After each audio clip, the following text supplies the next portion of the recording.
turun menjadi hamba, mengambil rupa manusia. Setelah dia menjadi manusia, apakah Theos yang turun menjadi manusia ini mengatakan, aku datang bukan atas kehendakku. Kau colok, lalu atas kehendak siapa? Ku colok juga matamu nanti. Kau sendiri yang ngomong Theos mengosongkan dirinya, tidak mempertahankan keteosannya. Lalu kalau tidak mempertahankan, ngapain dia? Dia turun. Siapa yang turun? Theos. Jadi apa? Jadi manusia. Setelah jadi manusia apa katanya?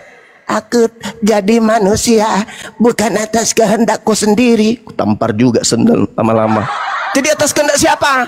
Ada yang menyuruhmu jadi manusia rupanya? Enggak ada kan? Kau sendiri yang mengosongkan dirimu kok. Kau sendiri yang tidak mempertahankan keteosanmu kok. Kau yang turun mengambil rupa hamba. Kau pula yang mengatakan, aku datang bukan atas kehendak aku sendiri. Lalu atas kehendak siapa, cupu? Kau jadi dongok. Kau sendiri yang mengosongkan diri. Kau sendiri yang jadi manusia. Kau sendiri yang taat. Bahkan kau sendiri yang mau mati di atas salib. Sekarang lu bilang, aku datang bukan atas kehendakku sendiri. Apa ini? Atau yang benar adalah yang berkata aku datang bukan atas kehendakku sendiri adalah oknum yang berbeda dengan yang disembah oleh orang Roma dan Yunani. Akulah Yesus yang kau itu orang berbeda itu. Karena kalau Nabi yang datang di tengah kaumnya Bani Israel, jelas aku datang jadi manusia bukan atas kehendakku sendiri. Aku datang mempraktekkan, menteorikan, menyembah kepada hakikat pencipta langit dan bumi.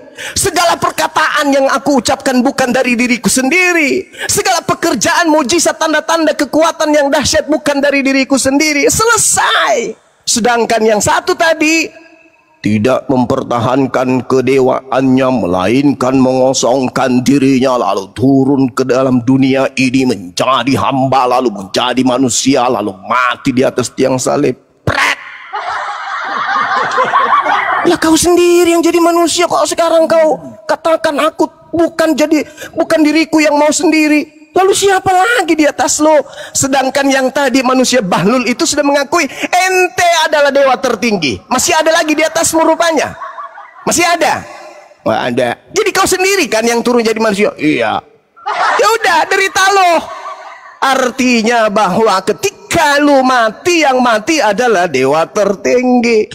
Ketika lu tidur, yang tidur adalah dewa tertinggi. Ketika lu yang dewa tertinggi. Sadar, sadar.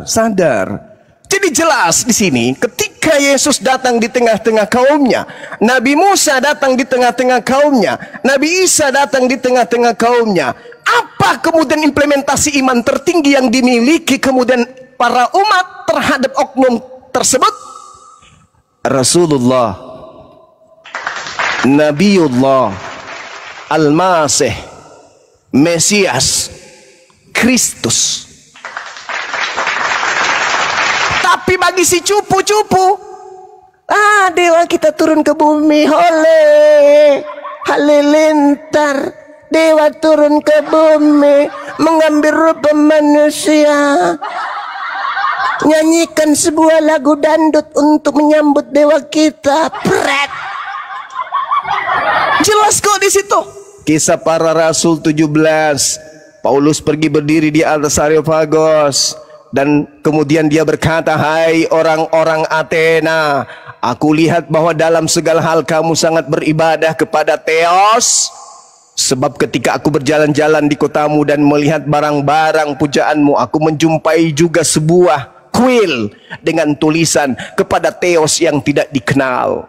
Titik. Apa yang kamu sembah tanpa mengenalnya itulah yang aku Paulus beritakan kepada kamu. Siapa itu yang aku beritakan kepada kamu? Siapa? Siapa? Siapa? Yesus Kristus. Jadi bukan Yesus anak Maria yang diajarkan kepada mereka, bukan. Makanya ketika dia bersurat kepada jemaat yang ada di Galatia, apa kata dia? Aku menerima kabar gembira bukan dari manusia, tapi dari mana? Dari Yesus Kristus. Anak tirinya Yusuf memang bukan manusia? Hah? Saudaranya Nikodemus, Yakobus, saudaranya kemudian Yudas memang bukan manusia? Hah? Sepupunya Yahya Pembaptis memang bukan manusia? Ponaan daripada Elizabeth bukan manusia rupanya? Ada wae. Jadi yang tadi siapa namanya itu IGD ya, IGD, kamu tambal dulu otak kau yang bocor halus itu baru naik diskusi. Demikian. Ya, silakan Bob, ditanggapi Bob. Oke, saya tanggapi dengan jawaban yang sangat sederhana ya. Bahwasannya tidak perlu mencari keselamatan dengan berbagai hukum-hukum yang ribet ya. Cukup dengan modal iman bahwa Yesus Kristus adalah keselamatan kita dengan iman yang kuat gitu. Bahkan minum racun pun akan menyelamatkan Anda jika Anda benar-benar mengimani dengan seyakin-yakinnya gitu bahwa dialah juru selamat gitu. Itu sudah cukup itu, nggak perlu repot ribet gitu. Kita perlu hidup ini perlu patokan keselamatan ya. Jadi siapapun yang menjadi keselamatan yang Anda yakini sebagai sumber keselamatan yang mutlak, ya itulah Tuhan Anda gitu. Begitu saja.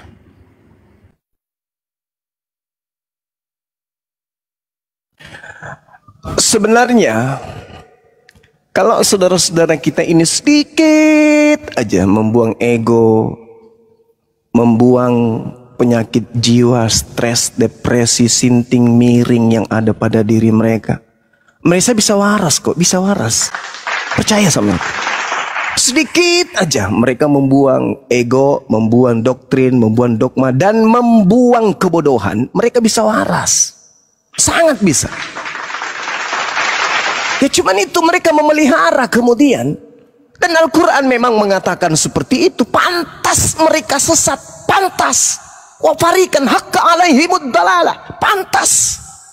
Wajar mereka sesat. Karena itu mereka tidak menggunakan akal sehat. Pantas, wajar mereka kemudian sesat. Padahal kalau mereka menggunakan akal sehat, Yohanes Kisah Para Rasul, Kisah Para Rasul 17 ya, ketika kemudian diajarkan kepada orang-orang Kristen itu sendiri bagaimana Paulus ketika dia ada di Athena dan seterusnya. Lalu perintah yang muncul di dalam kitabnya mereka itu lucu. Ketika mereka bernarasi berdasarkan Bible, itu nanti ada kebekuan di situ. Ada ketidaksinkronan antara mata dengan akal. Contoh, data nomor 5 dari Matius bab 17. Tiba-tiba sudah ia berkata-kata, turunlah awan yang terang menaungi mereka. Dan dari dalam awan itu terdengar suara yang berkata, ini suara siapa ini? Menurut mereka itu suara Theos. Ya kita pinjamkanlah istilah Al-Quran. Menurut mereka itu tuh suara Allah, suara pencipta langit dan bumi. Pencipta kemudian berkata, inilah anak yang kukasihi, kepadanya lah aku berkenan. Terus dengarkanlah dia. Mereka kalau ingin menggunakan akal sehat, bukan hidup seperti kebo. Dengan dua kata itu aja mereka harusnya malu. Dengarkanlah dia. Jadi yang harus didengarkan ini adalah hamba Tuhan, di mana kepada dialah kemudian Tuhan itu berkenan. Siapa yang harus didengar? Yesus. Ketika semua ucapan Yesus kita susun dari A sampai Z, lalu kita mempraktekkan semua kata-kata itu, apakah kita menjadi Kristen? Nehi merica ketumber jahe. Tidak akan mungkin. Ucapan Yesus disusun lalu kita praktekkan ucapan-ucapan Yesus, apakah akan menghantarkan kita ke gereja? Tidak. Ucapan Yesus nih yang harus kita dengarkan dari A sampai Z. Kita dengarkan lalu kita praktekkan. Apakah menghantarkan kita ke gereja menjadi Kristen? Tidak. Menghantarkan kita makan babi? Menghantarkan kita mengibadahi, menyembah Yesus? Menghantarkan kita tidak bersunat? Menghantarkan kita mengatakan hukum Torah itu tidak ada kebenaran? Sedangkan dua kata ini konon berasal dari langit. Dengarkanlah Yesus. Betul. Nah sekarang ketika kamu mendengarkan Yesus, ucapan Yesus yang mana yang mengantarkan kamu ke gereja? Hah? Ucapan Yesus yang mana yang menghantarkan kamu kemudian makan babi, tidak bersunat? Ucapan Yesus yang mana? Hah? Sedangkan Yesus yang harus didengarkan. Mana? Coba perdengarkan kepada saya suaranya Yesus. Apa kata Yesus dalam Yohanes 10:27? Aku mengenal pengikutku, pengikutku mengenal aku, mereka mendengarkan suaraku dan mengikuti aku. Coba kau perdengarkan suaranya Yesus tentang ibadah minggu kepada saya ingin dengar. Tidak akan pernah ada. Ucapan Yesus aku ingin dengar tentang sebutan kata Kristen. Ucapan Yesus tentang kata Natal. Apanya kalian ini? Hah? Kenapa kalian terlalu angkuh, terlalu sombong terhadap kebenaran yang ada dalam Bible kalian sendiri? Jangan kenal Quran, wong Bible aja kalian tidak percaya. Kepada siapa kalian harus percaya? Kepada siapa kalian harus mendengarkan? Yesus, bukan? Ketika Yesus mengatakan, Yesus berpesan kepada ke-12 muridnya agar jangan ke bangsa lain. Ya dengarkan dong. Aku diutus hanya kepada domba yang sesat dari umat Israel. Ya dengar dong. Dan dia yang harus didengarkan. Lebih mudah langit dan bumi lenyap daripada setitik dari hukum Taurat itu batal. Ya dengar dong. Barang siapa yang meniadakan hukum Taurat dan mengajarkan kepada orang lain meskipun yang paling terkecil, maka dia akan menempati tempat terhina dalam kerajaan. Ya dengar dong. Ada apa dengan kalian ini? Oh ternyata kalian mendengarkan Yesus memang, tapi yang kalian dengar Yesus yang lain. Kirain Yesus anak Maria yang kalian dengarkan. Ternyata yang kalian dengar itu adalah Yesus yang keluar dari tanah pada hari ketiga. Nih coba renungkan dulu. Renungkan baik-baik. Apakah kalian ini mendengarkan Yesus sampai kalian menjadi Kristen? Kasih bukti ke kita. Berbeda dengan kami umat Islam, kami berislam karena kami mendengarkan Nabi Muhammad SAW. Sekarang coba buktikan ke kita di sini, sederhana aja. Kepadanya aku berkenan, dengarkanlah dia. Coba perdengarkan suara Yesus yang mengajarkan kalian untuk ibadah minggu. Mana dalilnya? Mana suara Yesus? Ayo, suara Yesus mana? Silakan.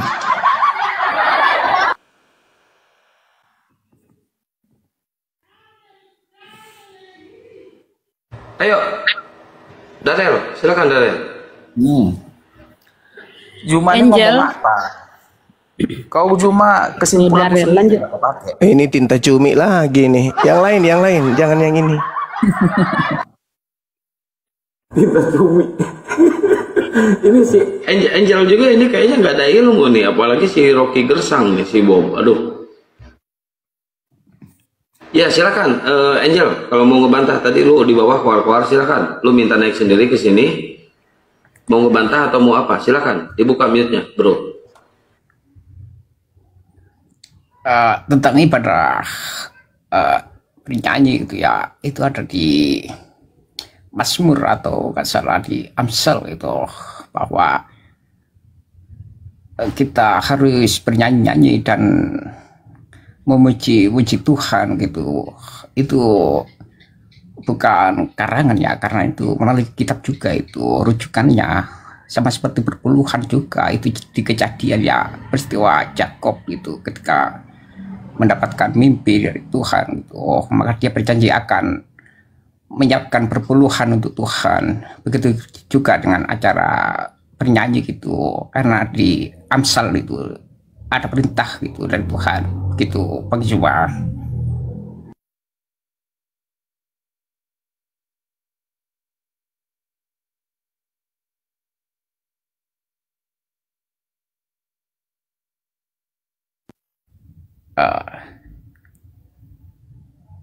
Bung, Ya, Anda silakan. coba arahkan pandangan Anda di sebuah kitab milik orang Yahudi. Di situ diperdengarkan kemudian, baiklah padang gurun menyaringkan suara dengan kota-kotanya dan dengan desa-desa yang didiami siapa? Bani Khedar. Siapa Bani Khedar ini? Arab. Baiklah bersorai-sorai penduduk bukit batu, baiklah mereka berseru-seru dari puncak gunung-gunung. Siapa mereka ini yang didiami Khedar? Tanah Arab. Mereka disuruh berseru-seru, baik di kota maupun di desa. Yang ada di bukit batu berseru-seru, yang ada di puncak gunung. Mereka diminta, keturunan daripada Nabi Ismail itu diminta untuk berseru-seru. Anda bawa Mazmur, masuk ke dalam Mazmur 96. Nyanyikanlah nyanyian baru bagi Tuhan. Menyanyikanlah bagi Tuhan, hai segenap bumi. Bernyanyilah kalian, wahai segenap bumi, bagi Tuhan. Nyanyian baru. Nyanyian baru itu yang dimaksud itu azan, salawat, bertasbih, berzikir. Itu yang dimaksud nyanyian baru. Allahu Akbar, Allahu Akbar. Allahu Akbar, Allahu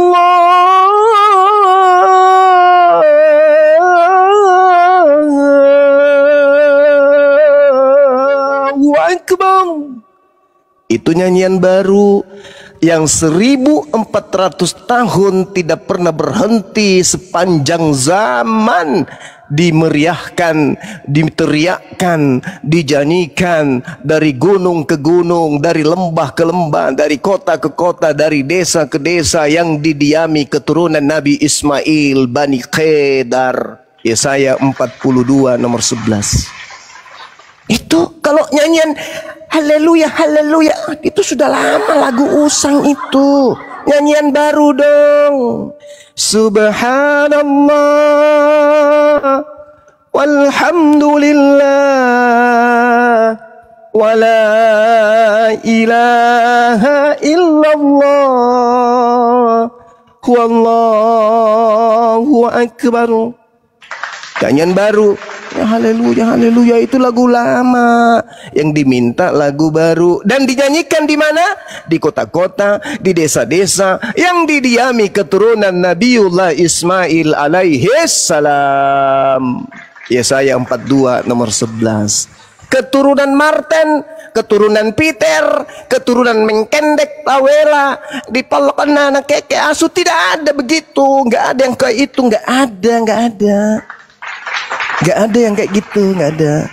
Gak ada dipanggil keturunan Martin, keturunan Pires, keturunan Andrianus, keturunan Peter, piring terbang. Gak ada.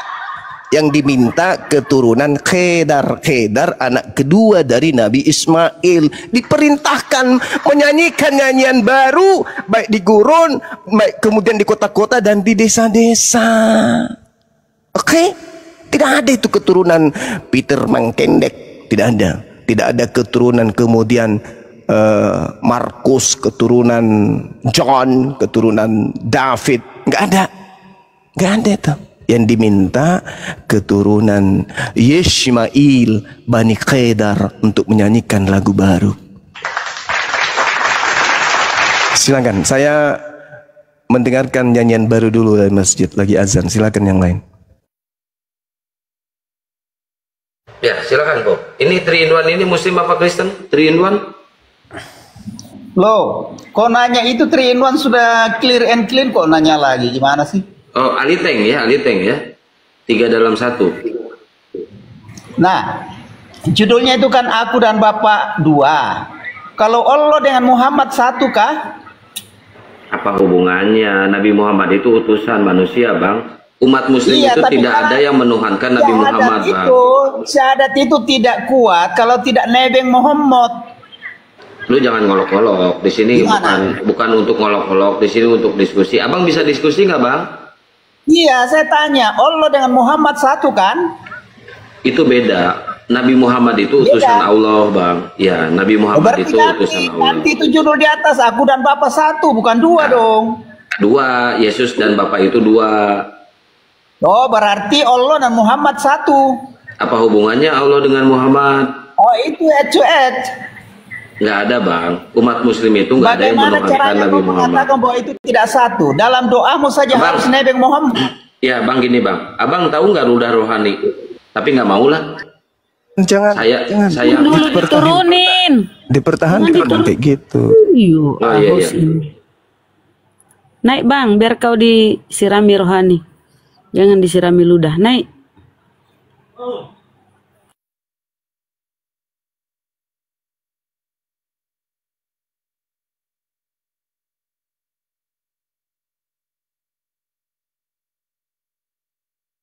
Naik lagi sini, 3 in 1. Naik lagi sini.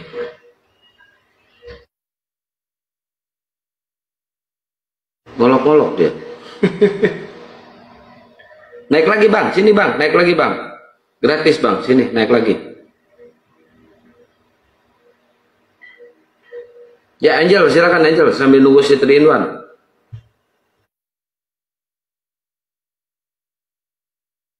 Halo, selamat siang. Ya, siang. Silakan, Bang. Ini temanya ini, aku dan Bapak 2, Bang.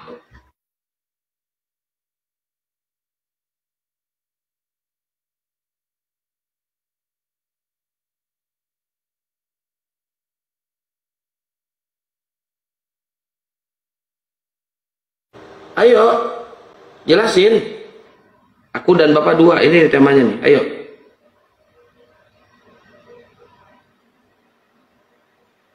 Halo, kira-kira saya mau tanya.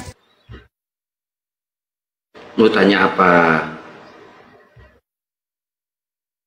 Di mana ayatnya aku dan Bapak 2? Oke. Yohanes 8. Sebutkan ayatnya. Yohanes 8. Apa isinya? Bukankah di dalam kitab Tauratmu dikatakan 2 saksi adalah sah? Akulah yang bersaksi tentang diriku, dan Bapa bersaksi juga tentang aku. Berapa di situ? Berapa, Bang? 1. Inilah yang saya katakan. Inilah yang saya katakan. Sedikit aja, saudara, Anda tanggalkan keegoan terhadap keyakinan agama Anda tuh, yang bertentangan dengan kitabmu sendiri. Lah, ini dalilnya pengakuan Yesus. Dan dalam kitab Tauratmu ada tertulis bahwa kesaksian 2 orang adalah sah. Akulah yang bersaksi tentang diriku sendiri, 1. Dan juga Bapa yang mengutus aku bersaksi tentang aku. Berapa di situ? Berapa saksi? 1. Nah, itu kan sakit. Anda sakit kan? Yesus pernah mengatakan aku dan Bapa adalah 1. Oh, itu satu misi. Satu misi, iya. Nabi Muhammad dengan Tuhan pencipta langit dan bumi juga satu misi. Qul ya ayyuhan nas inni rasulullahi ilaikum jami'a. Alladhi lahu mulkus samawati wal ard la ilaha illa huwa yuhyi wa yumit fa aminu billahi wa rasulih. Satu misi. Bahkan orang-orang Yahudi di zaman mereka dijayakan oleh pencipta langit dan bumi, mereka satu bersama. Ini aku bersama, aku bersatu dengan kalian. Bukan berarti satu hakikat. Nah ini karena Anda kemudian menginginkan Theos turun menjadi manusia. Anda lihat pengakuan Yesusnya, Yohanes 5 nomor 26, itu inti daripada pengajaran Yesus. Sebab sama seperti Bapa mempunyai hidup dalam dirinya sendiri, demikian juga diberikan kepada Yesus untuk mempunyai hidup dalam dirinya sendiri. Dua, yang masing-masing hidup di masing-masing diri mereka sendiri. Itu dalil. Tidak pernah Yesus mengatakan dua. Ya sudah, gak apa-apa bang. Itu iman saudara. Saya hanya membaca dalil, kan gitu. Siap-siap. Sekarang saya mau tanya, enak pilih mana? Tuhan yang berwujud atau Tuhan yang tidak berwujud? Kira-kira pilih yang mana? Oke, saya lebih pilih Tuhan yang tak nampak di bumi tetapi ada daripada Tuhan yang nampak di bumi tapi dibunuh. Jaringan terputus. Iya. Saya ulang lagi. Saya lebih memilih Tuhannya Yahudi yang tidak serupa dengan makhluk daripada Tuhannya Kristen yang serupa manusia tapi mati dibunuh manusia. Ini saya ceritakan dikit ya. Udah, tunggu dulu. Saya balik nanya. Mana Anda pilih Tuhannya Yahudi yang tidak nuzul menjadi manusia daripada Tuhannya Romawi yang turun menjadi manusia tapi dibunuh manusia? Mana yang Anda pilih? Tes kewarasan, silakan. Begini. Saya tidak tanya itu. Ya. Dengar. Saya tidak tanya itu. Dibunuh, ini bukan gereja. Bukan berarti mati. Ini bukan gereja. Saya bertanya sederhana. Mana yang Anda pilih? Tuhannya Yahudi yang tidak nampak, yang tidak sama seperti manusia, dibandingkan Tuhannya Romawi yang menjadi manusia lalu dibunuh manusia. Mana yang Anda pilih? Pada hari ketiga dia bangkit, tidak ada kematian yang panjang. Ya udah, ini gila ini. Ini yang baru bisa dikasih turun, Bang Kian, karena otak nggak berfungsi. Turunkan, kasihan, jangan disiksa. Kalau orang tidak sanggup berdiskusi, jangan disiksa otaknya. Kalau tadi itu pencela, yang pencela seperti tadi itu harus dipertahankan. Biar dunia tahu siapa sebenarnya di sosmed ini yang penghujat dan penista gitu. Kalau yang tadi ini kelemahannya itu di otak. Dia nggak sanggup untuk kemudian berpikir waras. Dia hanya bisa menipu, melilit lidah untuk memperbodoh dirinya sendiri. Diistirahatkan dulu, nanti begitu hangat ubur-uburnya, anusnya sudah cenat-cenut, bisa dinaikkan kembali. Kalau masih kayak tadi itu, masih seperti apa itu ubur-ubur, jangan dulu dinaikkan. Belum matang untuk mendengarkan penjelasan Bang Suma, gitu ya.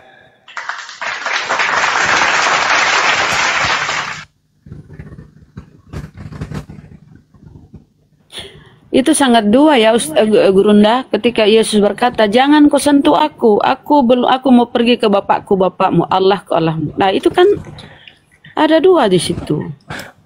Ya ada dua lah. Meskipun tak ada ucapan Yesus kayak gitu, Yesus manusia, pencipta langit dan bumi, bukan manusia.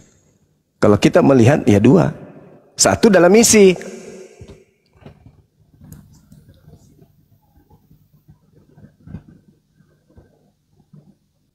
Satu dalam misi. Ya, satu dalam misi karena dia adalah perwakilan Tuhan di bumi yang diberi wahyu. Iya. Silakan Bob.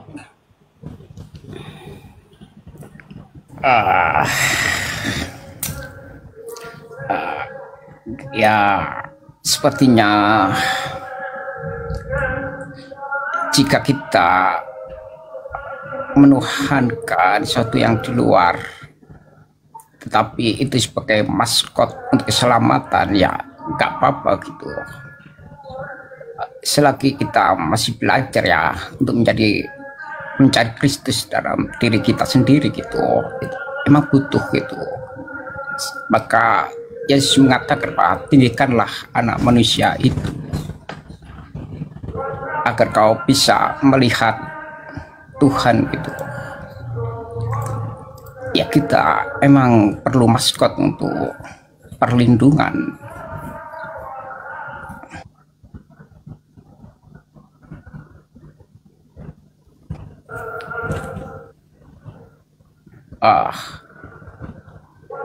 Hidup itu ya harus selalu dicari kebenaran sampai roh kebenaran kita inilah yang benar-benar menyembah Tuhan gitu. Karena Yesus berkata bahwa yang bisa menyembah Allah itu hanya roh kebenaran. Bentuk fisik ini tidak akan sanggup karena tidak bisa melihat dan mendengar Tuhan gitu. Maka gunakanlah roh kebenaran Anda, bangkitkanlah roh kebenaran itu gitu. Karena hanya roh lah yang bisa melihat dan mengenal Tuhan Allah gitu. Karena Allah itu adalah ruh itu.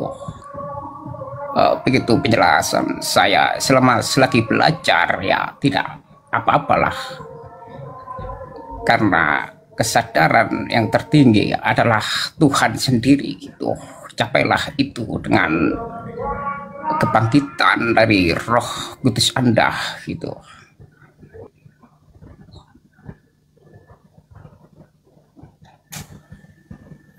Begitu saja penjelasan dari saya. Ngomong apa lah ini? Kamu ngomong apa anak? Ya di dalam diri manusia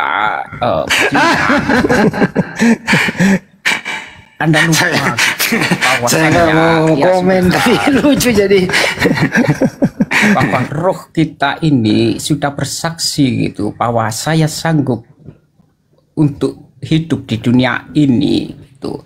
Ketika kita benar-benar telah lahir, kita telah dipercaya oleh setan gitu, sehingga kita lupa akan Tuhanan. Makanya itulah tujuan dari utusan kita mengingat kembali bahwa kita sebenarnya telah mengenal Tuhan gitu. ada lagi yang salam. Ada yang buka salon sore-sore gini. Salam damai sejahtera untuk kita semua. Oh, salam. iya, salam damai. Ini agak mending nih. Tuhan Yesus memberkati kalian semua. Boy. Dipikir gereja. Ya gimana bang? Hanya Yesus adalah jalan satu-satunya untuk menuju ke rumah Bapa di surga. Terus kenapa jadi Kristen kalau gitu? Gimana bang? Kenapa jadi Kristen kalau Yesus adalah jalan? Sebab Tuhan adalah Tuhan Yesus yang disembah untuk selamanya. Tadi katanya jalan, sekarang jadi tujuan. Mana yang betul? Iya, sebab Dia Tuhan, makanya saya jadi Kristen bang. Oh, ya. Jadi ketika Yesus datang di tengah-tengah Bani Israel melakukan mukjizat, orang-orang Israel menganggap mukjizat itu mukjizat Tuhan atau mukjizat kemudian Mesias atau manusia? Iya, mukjizat Tuhan bang. Mukjizat Tuhan yang Tuhan lakukan melalui perantaraan manusia, betul? Ya, sebab Dia diutus bang. Diutus oleh Tuhan. Nah, itu sehat. Berarti Yesus ini utusan Tuhan. 3 menjadi 1 bang. 3 ini lari ke Yunani Romawi ini. Ini bukan ajaran Yesus ini. Yesus mengatakan hidup kekal itu mengenal Tuhannya Yesus satu-satunya Tuhan dan mengenal Yesus sebagai utusannya. Ya, itu ajaran Yesus. Kalau 3 menjadi 1 itu Roma Yunani. Bang, aku mau tanya bang. Ya. Tapi tolong gunakan otak ya. Kalau kita memperbanyak istri bang. Selain dari istri yang satu, apakah dihalalkan bang lebih dari 10 istri atau 70 istri dan akan masuk ke surga? Ada yang menemani nanti 72 bidadari. Apakah betul itu bang? Jadi di Islam itu boleh menduakan istri boleh, tapi tidak boleh menduakan Tuhan. Itu di Islam. Terbalik di Kristen. Di Kristen lucu. Di Kristen itu lucu. Di Kristen itu tidak boleh menduakan istri, tetapi boleh menduakan Tuhan. Berarti orang Kristen lebih takut ke istrinya daripada ke Tuhannya. Berarti agama Islam itu bang. Anda pilih mana? Pilih mana? Menduakan istri atau menduakan Tuhan? Ayo. Abang jawab dulu.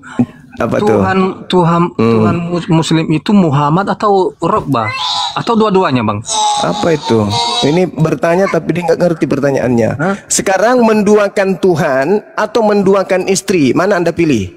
Gimana? Mana Anda pilih dalam hidup Anda, menduakan istri Anda atau menduakan Tuhan Anda?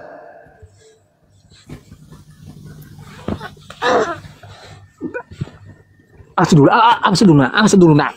Jangan gigit kepalanya ayah.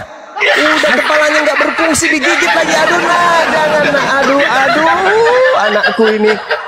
Ayah kepalanya tinggal kayak merica, digigit pula. Astagfirullahaladzim. Masih mau kau datang besok. Ayo, semangat. Anda pilih mana? Menduakan istri atau menduakan Tuhan? Menduakan istri lah, Bang. Nah, gitu dong. Berarti masih manusiawi menduakan istri daripada menduakan Tuhan. Terus kenapa Anda malah mentigakan Tuhan? Ayo. Udah saya jawab tadi, Bang. Ya, kenapa Anda mentigakan Tuhan? Kalau manusia aja tidak mau diduakan menurut saudara punya logika, lalu apakah Tuhan mau ditigakan? Karena Tuhan adalah maha segalanya, Bang. Nah, jadi bisa ditigakan karena dia maha segalanya. Justru karena kenapa Islam itu bisa berpoligami, menduakan istri? Karena istri tidak maha segalanya. Tuhan sudah maha segalanya. Kenapa masih dicarikan Tuhan lainnya? Tandingan. Nah,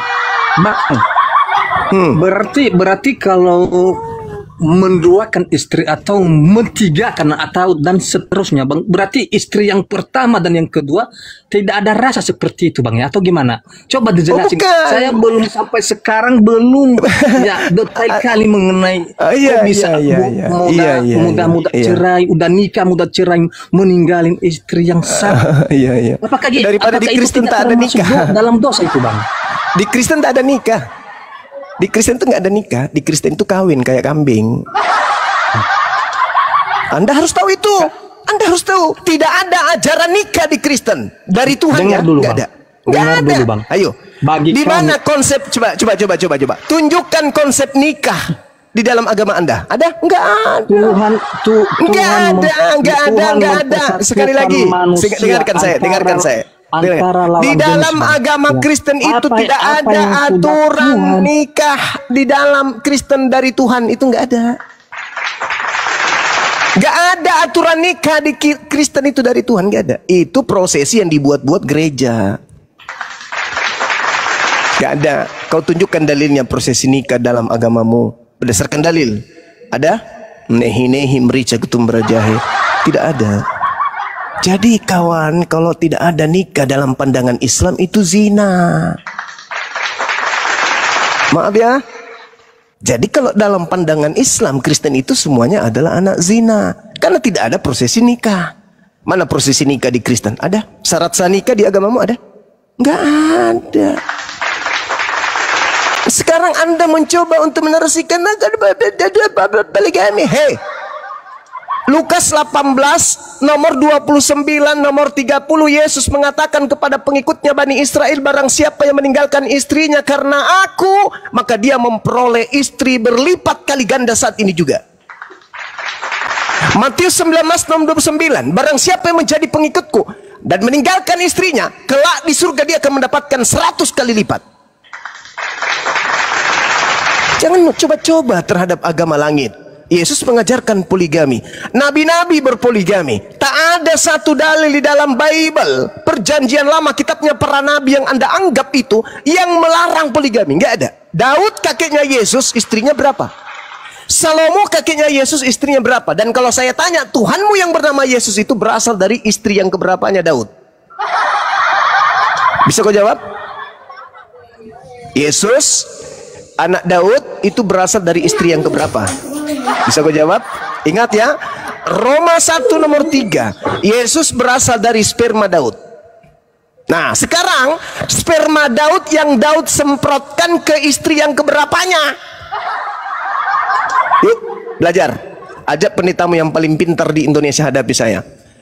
Roma 1 nomor 3, Yesus dikatakan berasal dari sperma Daud. Pertanyaan saya, istri yang keberapanya Daud yang menerima sperma dari Daud, yang kemudian kelak melahirkan Tuhanmu yang bernama Yesus itu? Ya, Jangan nangis. Ini Bang, ada pastor jangan nangis. terkenal. Ada pastor terkenal di Gurunda. Ada pastor nih. Iya, tapi blow on juga sama aja. Ayo. Halo Bang Zuma. Nah, silakan kau tunjukkan Yesus itu berasal dari sperma Daud yang Muhammad sudah datang di Mekah Bang, minum kencing onta Bang. Nah, ini Ikutin Bang.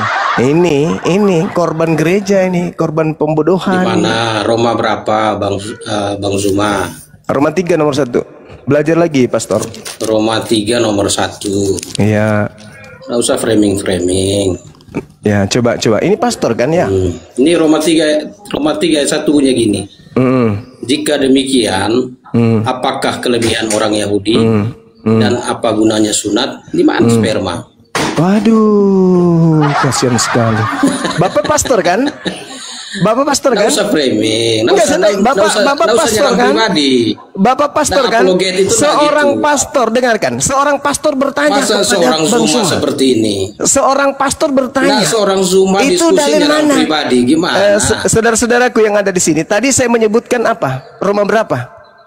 Roma Pertama tadi saya sebut Roma berapa, teman-teman? Kan saya ada tanya tadi, Roma berapa? Roma berapa pertama tadi saya sebut, teman-teman? 1:3 Gurunda. Roma 1:3. Ini kau pastor kenapa itu tadi bilang 31? Iya, itulah kebahlulanmu sebagai seorang pastor, masih nanya. Makanya ku sengaja ku Makanya jangan fitnah-fitnah. Ikut dia. Gimana sih Zuma yang dikatakan seorang pastor Dongo ya begitu. Pastor Bahlul kayak gitu. Aduh, bagaimana? Pastor yang tidak ngerti tentang Bible ya gitu. Dengar, diam dulu. Kau diam dulu. Diam dulu. Penjilat perpuluhan, kau diam. Diam dulu kau. Kau perutmu penuh dengan perpuluhan tapi kau tidak pernah berilmu. Diam dulu. Saya tahu kita pernah berdialog, kita pernah buka kamera. Saya tahu Anda pastor. Saya dari tadi berulang-ulang mengatakan Roma 1 nomor 3 datang. Anda bertanya Roma berapa? Ya, ini artinya bahwa Anda itu cuman menipu jemaat. Cuman menipu tanpa Anda tahu dalil. Nah, ini. Bagaimana seorang apologet? Bagaimana seorang pastor masih bertanya Roma sekarang berapa? kita berapologet secara objektif. Roma berapa katanya? Ini pastor Dongo. Cuma perpuluhan yang ada di dalam otakmu. Hanya duit aja terus, duit. Kerjanya hanya fitnah. Duit aja terus. Nah ini kau baca tuh yang ku katakan tadi kepada jemaatmu tuh Roma 1 nomor 3. Kau baca. Kau yang baca. Biar kau belajar dari saya. Mana sperma? Ya baca. Tentang anaknya menurut daging diperanakan dari keturunan Daud. Keturunan dalam bahasa Yunaninya apa? Keturunan itu egenenten. Bahasa Yunaninya, original teks di kitabmu yang Roma 1 nomor 3 itu apa? Iya di mana? Iya, Roma 1 nomor 3 original teksnya apa? Keturunan di situ apa? Apa keturunan di situ? Ya makanya kau belajar, jangan kau kejar perpuluhan saja. Jangan kau framing. Ini apa ini? Ini apa ini? Apa ini? Apa itu tertulis? Apanya? Ini apanya? Apanya dong? Ini apanya dong? Ah, apa itu? Apa? Perpuluhan. Itu keturunan.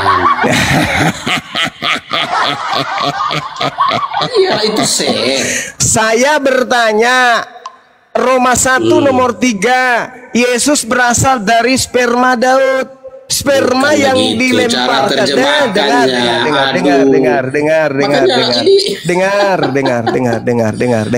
Sperma yang dilemparkan Daud nantinya itu melahirkan Yesus. Sperma yang dilemparkan ke istri yang keberapa? Jawab. Sperma itu bukan itu keturunan, benih. Itu sebenarnya diterjemahkan benih. Ini pastor gaya. Itu benih. Gaya selangit. Gaya. Ya benar. Jadi kalau saudara sudah mengakui Yesus itu benih dari Daud. Mani tidak. Coba cerdas sedikit. Mani dengan sperma itu dua hal yang berbeda. Jadi kamu sudah akui. Jadi saudara sudah akui bahwa Yesus itu berasal dari benih Daud. Keturunan. Ya, keturunan Daud. Betul. Nah, sekarang keturunan dari istri yang keberapa? Dari Matius itu jelas. Keturunan dari istri keberapa? Istri apanya? Mulai Keturunan Daud. Yang dihitung itu bukan istrinya. dong? Yang dihitung itu Apanya adalah Daudnya. dong? Tadi sperma nggak mau pindah ke benih, dikejar di benih, pindah ke keturunan. Sekarang saya tanya, dia berasal dari keturunan istri yang keberapa? Tidak Ini gurunda dikatakan istri mani. keberapa, Ini tetapi mani. keturunan Daud. Masalahnya apa? Masalahnya istrinya Daud itu ratusan. Sekarang saya tanya, dia berasal dari keturunan istri yang keberapa? Baca konteks. pahami Baca konteks. Baca konteks. Iya, masa kata benih aja kamu bahasa Yunaninya kamu terjemahkan apa? Astagfirullahaladzim, ya Allah. Pastor. Saya bertanya, Yesus itu keturunan Daud, keturunan istri keberapa? Yesus dihitung ya secara Secara disebut apa? anak Daud. Yesus itu anak Daud. Nah, ditarik dari silsilahnya itu dari Betseba. Berarti istri keberapa Betseba. itu? Tetapi tindakan yang dilakukan. Istri keberapa? Oke, tindakan Istri keberapa? tindakan poligami. Itu yang istri dilakukan. sah nggak itu? Sebentar. Sah nggak itu? Dengar Sah, orang ngomong sah. itu mah, jangan potong-potong kau. Sah nggak itu? Iya, dia jagonya gitu. Sah jagonya tidak gitu. itu Berseba? Maksud gini, Sah nggak itu Berseba? sah. Makanya anaknya Salomo mengganti. Sah. Anaknya Salomo. Bukannya menjadi Daud raja. mengintip Berseba mandi? Itu sebuah tindakan Daud itu sebuah kesalahan. Ya. Sebuah kesalahan dan dihukum. Berarti Tindakan Anda dia mengakui itu dihukum. Yesus itu keturunan dari Kenapa? Kan keturunan hukumannya, dari Daud akhirnya Daud yang dan Betseba, berasal dari anak pertamanya kesalahan itu gitu. meninggal. Berarti dia berasal dari kesalahan. Yesus berasal dari keturunan yang Enggak, bukan kesalahan dari gitu. kesalahan. Lalu? Jadi gini, kamu dengar ceritanya dulu. Ya. Nah, makanya supaya kamu cerdas, kamu dengar ceritanya. Jadi Daud itu melakukan sebuah tindakan dosa perzinahan. Ya, berarti Dengan Yesus Betseba. berasal dari keturunan Zina. Nah, bukan.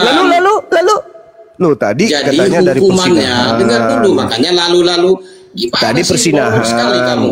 Tadi persinahan.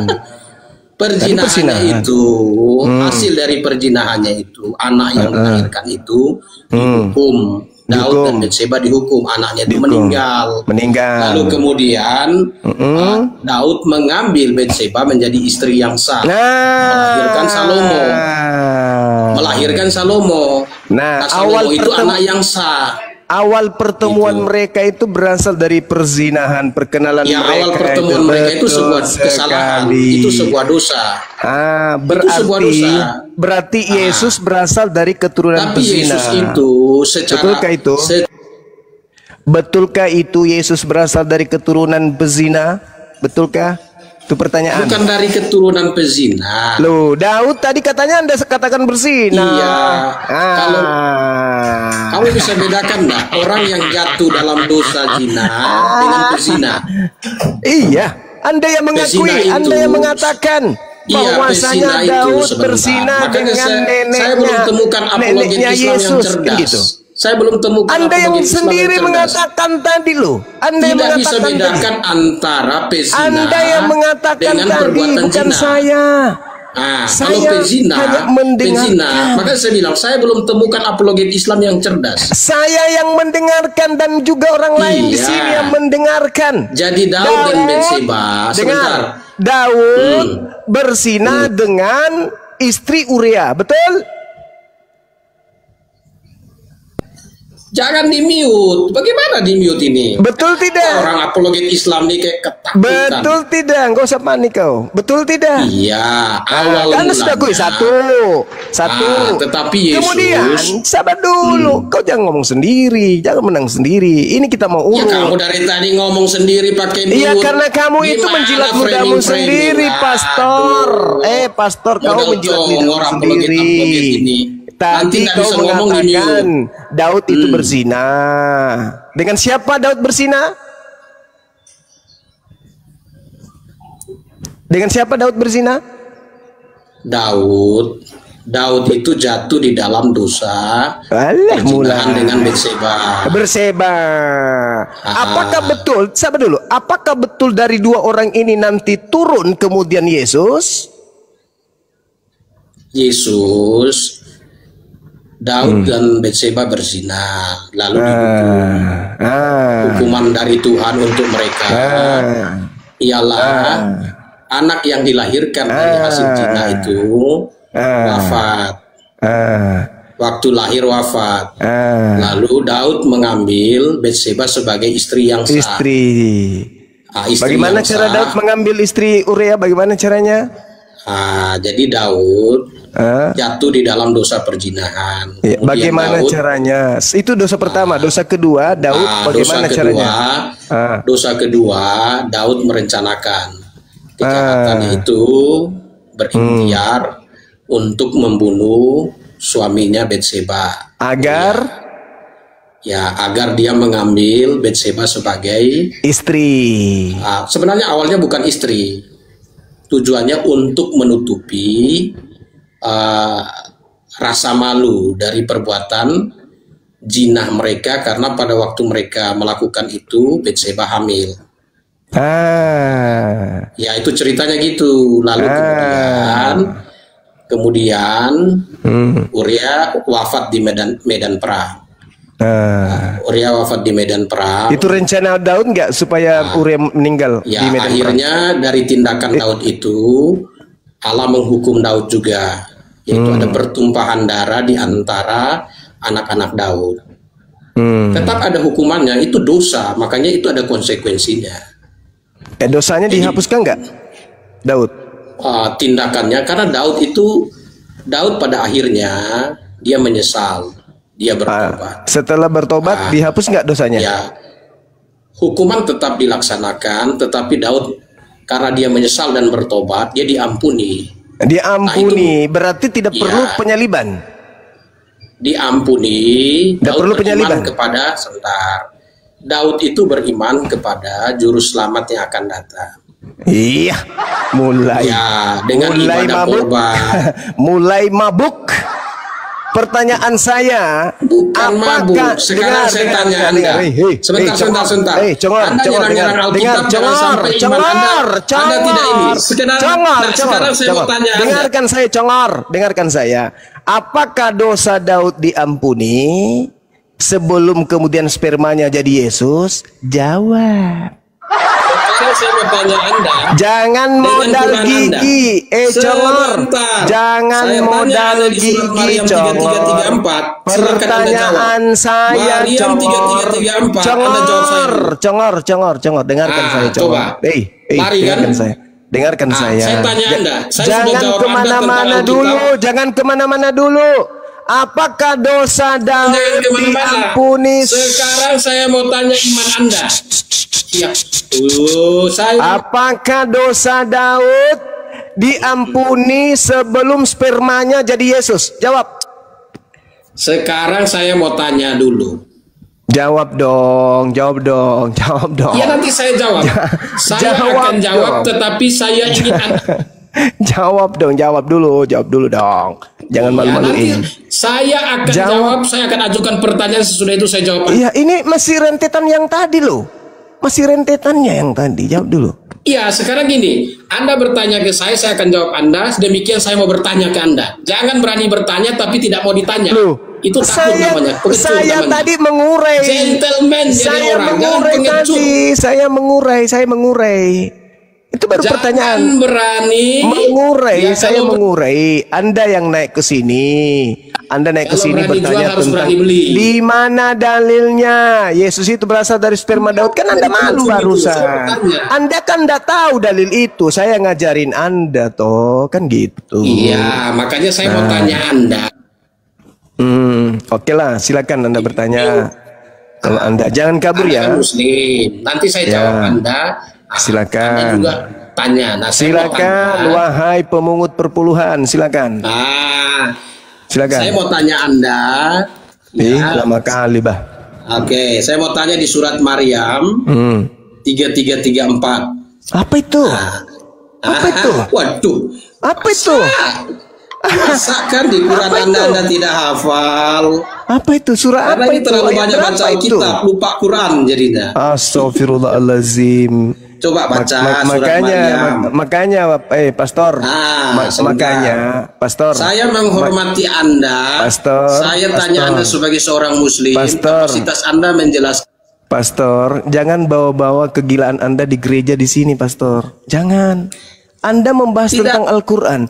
Bagaimana mungkin Anda mengatakan surah Maryam ayat 334? Apa? Hah? Kurangi makan babi supaya otakmu itu bisa cerdas dulu. Jangan kau bodoh-bodohin. Cara kau bodoh-bodohin umat Islam, kau ajarkan ke saya.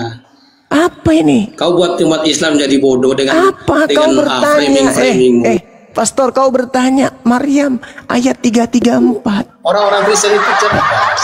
Cerdas, kau bilang. Cerdas, kau bilang. Iya cerdas. Karena apa? Kami bukan diajar oleh buta huruf.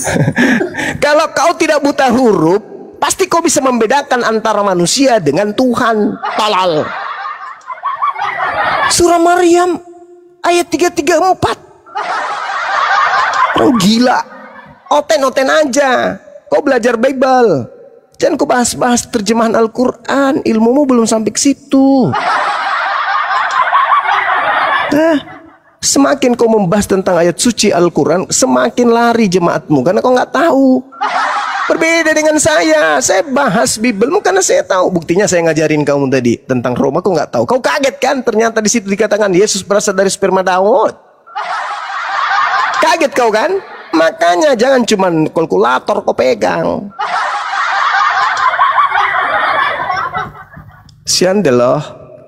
Mau membahas Islam. Saya udah cari Maryam 334 nggak nemu saya.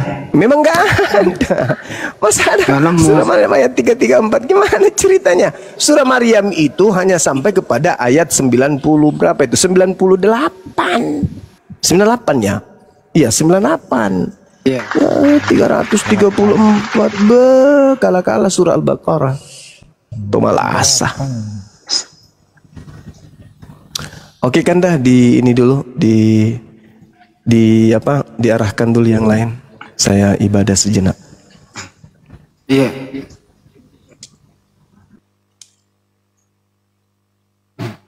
Mestinya dijawab dulu pertanyaannya Bang Juma itu baru Anda bertanya. Coba Pak Pendeta. Kenapa kalian takut sekali? Coba Anda buka dulu surah Maryam. Surah Maryam 334 coba dibuka. Saya tadi cari nggak nemu 334. Makanya dengerin surat Maryam nomor 33 dan 34. Kamu bilang tadi 334 kok. Iya, makanya saya bilang nomor 33. Tadi kok bilang 334? Nah, 33 dan 34. Nah, sekarang coba baca surat Maryam. Surat Maryam 33 dan 34. Mestinya pastor, kamu kan ini pastor nih. Atau pendeta, jemaatmu banyak yang monitor gitu loh. Mestinya gitu ya. Mestinya kamu ini naik mencerminkan kamu seorang pastor atau pendeta gitu. Ya jujur gitu loh. Kalau ditanya jawab dulu. Habis itu baru kau bertanya. Saya akan menjawab pertanyaannya setelah saya bertanya. Gimana coba itu? Ilmumu sampai mana gitu loh diskusi. Dan tidak mau mengakui kesalahan. Mestinya mohon maaf. Tadi saya salah sebut. Maksud saya itu surah Maryam ayat 33 dan 34. Itu baru elegan pastor. Kalau begini caramu ini, waduh. Mohon maaf, jemaatmu akan meninggalkanmu dan perpuluhanmu. Waduh, selesai sudah. Kamu mau makan apa? Oh loh. Naik di sini yang elegan. Kalau keliru berbicara ya keliru, jujur, gitu. Silakan Ustaz Tata, maksudnya surah Maryam 33-34 gimana Ustaz Tata? Assalamualaikum warahmatullahi wabarakatuh. Waalaikumsalam warahmatullahi wabarakatuh. Assalamualaikum semuanya, Gurunda dan beliau ibadah dulu sejenak. Oke. Ya. Silakan Ustaz. Surah Maryam 33 Ya, jadi surat Maryam 33 itu sama dengan ayat 15-nya. Ini kan ibaratkan dulu Allah menceritakan tentang Nabi Isa, dia berdoa, juga membuktikan siapa dirinya.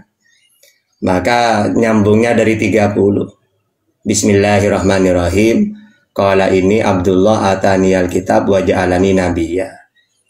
Isa berkata, sesungguhnya aku hamba Allah. Dia memberiku kitab Injil dan dia menjadikan aku seorang nabi.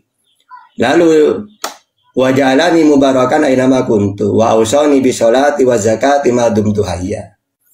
Dan dia menjadikan aku seorang yang diberkahi di mana saja aku berada.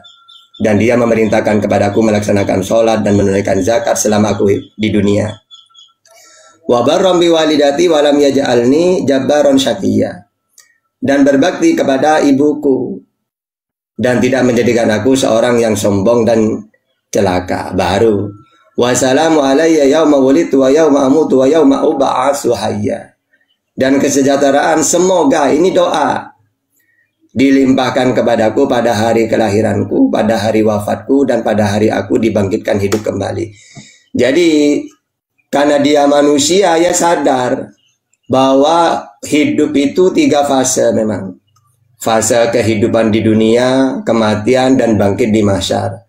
Nah ini, Isa ini berdoa seperti itu, agar supaya dia itu kesejahteraan bukan hanya hidup doang, tapi nanti ketika meninggal, bahkan ketika Allah bangkitkan lagi di mahsyar.